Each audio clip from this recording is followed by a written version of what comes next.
ନମସ୍କାର ବନ୍ଧୁମାନେ 138 ଦିନ ପାଇଁ ଶନିଙ୍କର କୃପା ଦୃଷ୍ଟି ଏମାନେ ପାଇବେ। ନୂଆ ଚାକିରି, ବିଦେଶ ଯାତ୍ରା ସହ କେତେଜଣ 2024 ମସିହାରେ ଶନିଙ୍କର ପ୍ରତିଗାମୀ ଗୋଚର 138 ଦିନ ପାଇଁ ରହିବ। ଏହି ତିନି ରାଶିଙ୍କ ପାଇଁ ଆର୍ଥିକ, କ୍ୟାରିୟର ଏବଂ ସମ୍ପର୍କ ଉନ୍ନତି ଆଣିପାରେ ଏବଂ ନୂତନ ସୁଯୋଗ ମଧ୍ୟ ଆଣିପାରେ।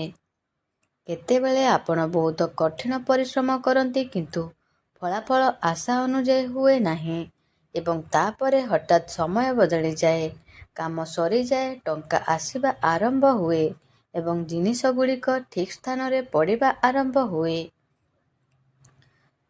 27 ଜୁଲାଇ ଶନି ମୀନ ରାଶିରେ ପଛକୁ ଯିବେ ଏବଂ ପ୍ରାୟ 138 ଦିନ ପାଇଁ ଏହି ସ୍ଥିତିରେ ରହିବେ।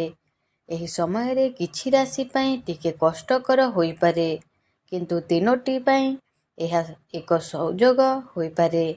ଟଙ୍କା, କ୍ୟାରିୟର ଏବଂ ସମ୍ପର୍କରେ ପ୍ରମୁଖ ପରିବର୍ତ୍ତନ ଦେଖାଦେଇପାରେ।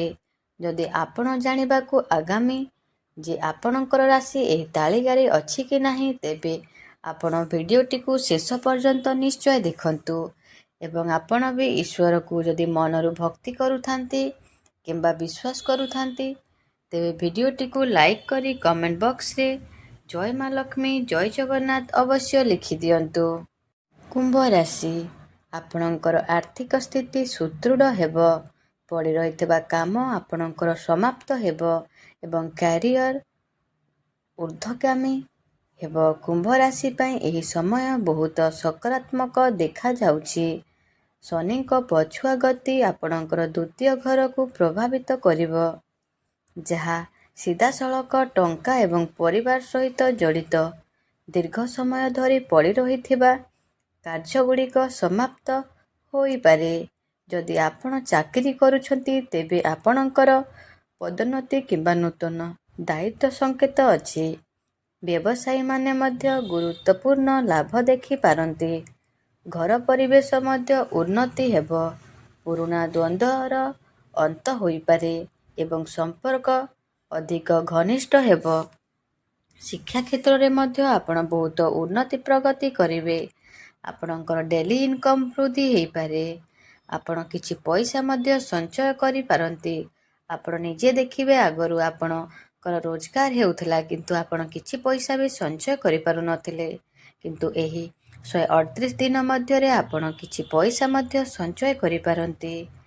ଆପଣଙ୍କର ଋଣ କରଜରୁ ଆପଣଙ୍କୁ ମୁକ୍ତି ମିଳିପାରେ। ଆପଣଙ୍କର ସନ୍ତାନ ସୁଖ ମଧ୍ୟ ପ୍ରାପ୍ତି ହୋଇପାରେ। ଆପଣ କୌଣସି ବଡ଼ ମନସ୍କାମନା ମଧ୍ୟ ପୂରଣ ହୋଇପାରେ।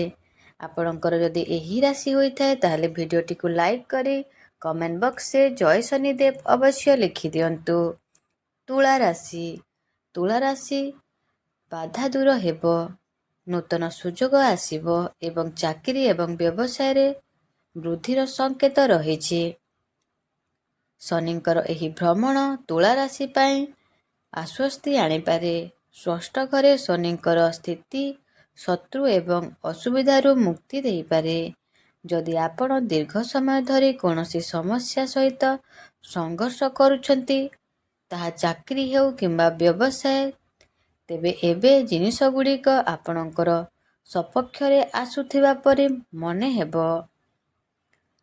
ନୂତନ ଚାକିରି ସୁଯୋଗ ସୃଷ୍ଟି ହୋଇପାରେ କିମ୍ବା ଆପଣ ଏକ ନୂତନ ଉଦ୍ୟମ ଆରମ୍ଭ କରିବାକୁ ବିଚାର କରିପାରନ୍ତି।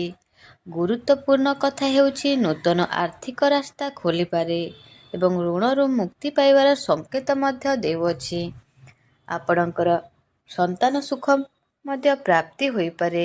ଆପଣଙ୍କର ବିବାହର ଯୋଗ ମଧ୍ୟ ରହିଅଛି। ଆପଣଙ୍କର ଘର ପରିବାରରେ ସୁଖ ଶାନ୍ତିରେ କଟିବ। ଶିକ୍ଷା କ୍ଷେତ୍ରରେ ଉନ୍ନତି କରିପାରନ୍ତି କିମ୍ବା ବିଦେଶ ଯାତ୍ରା କରିପାରନ୍ତି।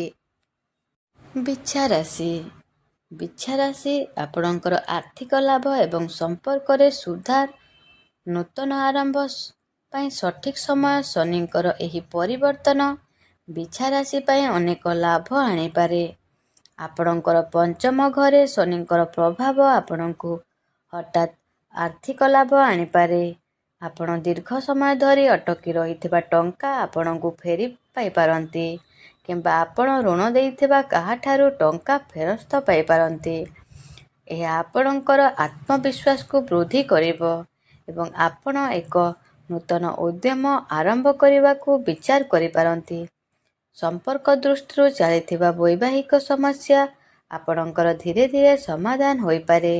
ଆପଣଙ୍କର ସାଥୀଙ୍କ ସହିତ ବୁଝାମଣା ବୃଦ୍ଧି ପାଇବ ଏବଂ ଆପଣଙ୍କର ସମ୍ପର୍କ ମଜବୁତ ହେବ। ତ ବନ୍ଧୁମାନେ, ଆଶା କରୁଛି ଆଜିର ଭିଡ଼ିଓଟି ଆପଣମାନଙ୍କୁ ଭଲ ଲାଗିଥିବ। ଯଦି ଭଲ ଲାଗିଥିଲେ କମେଣ୍ଟ ବକ୍ସରେ ଜୟ ମା ଲକ୍ଷ୍ମୀ, ଜୟ ଜଗନ୍ନାଥ, ଜୟ ଶନିଦେବ ଅବଶ୍ୟ ଲେଖିଦିଅନ୍ତୁ ଏବଂ ଆପଣଙ୍କର କେଉଁ ରାଶି କମେଣ୍ଟ ବକ୍ସରେ ଆପଣ ଆମକୁ ନିଶ୍ଚୟ ଜଣାନ୍ତୁ। ଧନ୍ୟବାଦ। ଜୟ ଜଗନ୍ନାଥ।